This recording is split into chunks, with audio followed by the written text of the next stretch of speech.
Yemen and Syria, the State Department lists them as state sponsors of terror.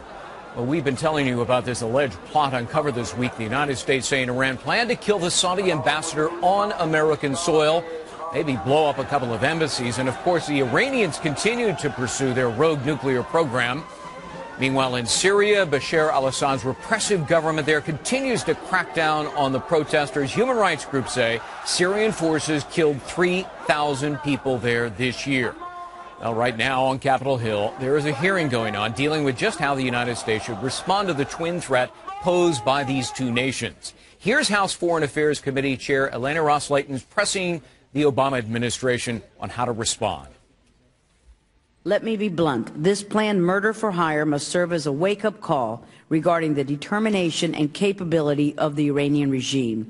If the regime feels secure enough in planning a U.S.-based attack now, imagine how much more blatant its aggression will be if it had nuclear weapons.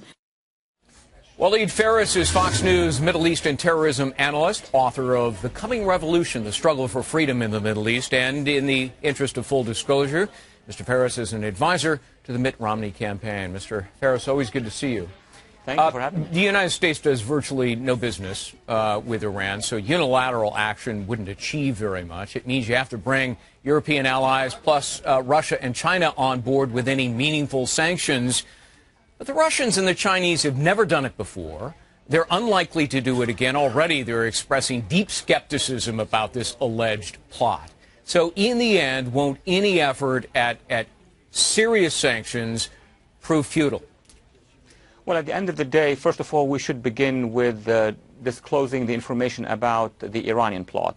Take it to the Security Council. And the Security Council, even though Russians and Chinese may not be with us in additional important sanctions, at least they won't be against us. But second, most importantly, Greg, here, is that the game changer in Iran are not going to be additional sanctions. They are needed, but the game changer is going to be to partner with the opposition, to create the conditions for an Iranian spring. That's the long-term effort that would help us. Well, remember in June of 2009, there were 1.5 million people, the Green Revolution, already on the streets of Tehran. We don't need to create. It was there. We missed the opportunity. We hope not to miss it in the future. Yeah.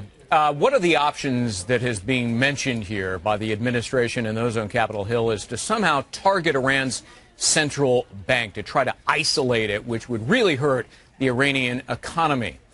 But that bank is deeply entangled with many countries and many different business entities throughout the world. So how effective do you think that really would be?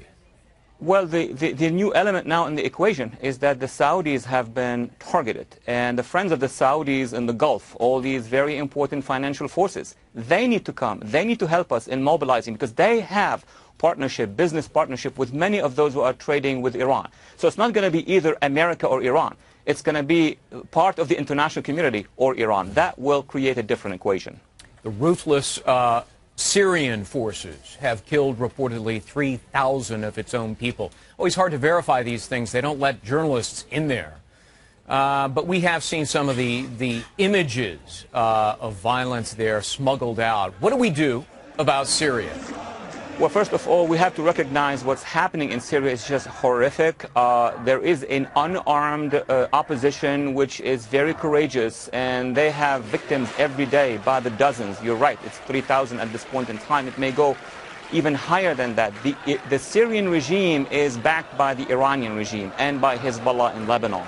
So putting pressure on Iran will convince Assad to lesser his pressure on his own people. But I feel, again, it has to go through the Security Council. It has to be negotiated with the Russians and the Chinese.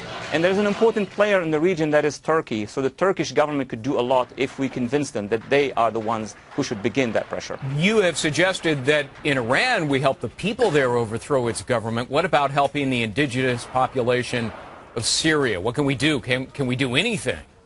Absolutely. Actually, the Europeans, and we are in that direction as well, we have recognized the council, the National Interim Council of Syria. What we need to do is start to give them visibility, give them NGO support. The Syrian opposition is very serious about rising against Assad, and we need to partner with them as well. Waleed Phares, always great to see you. Thank you, sir.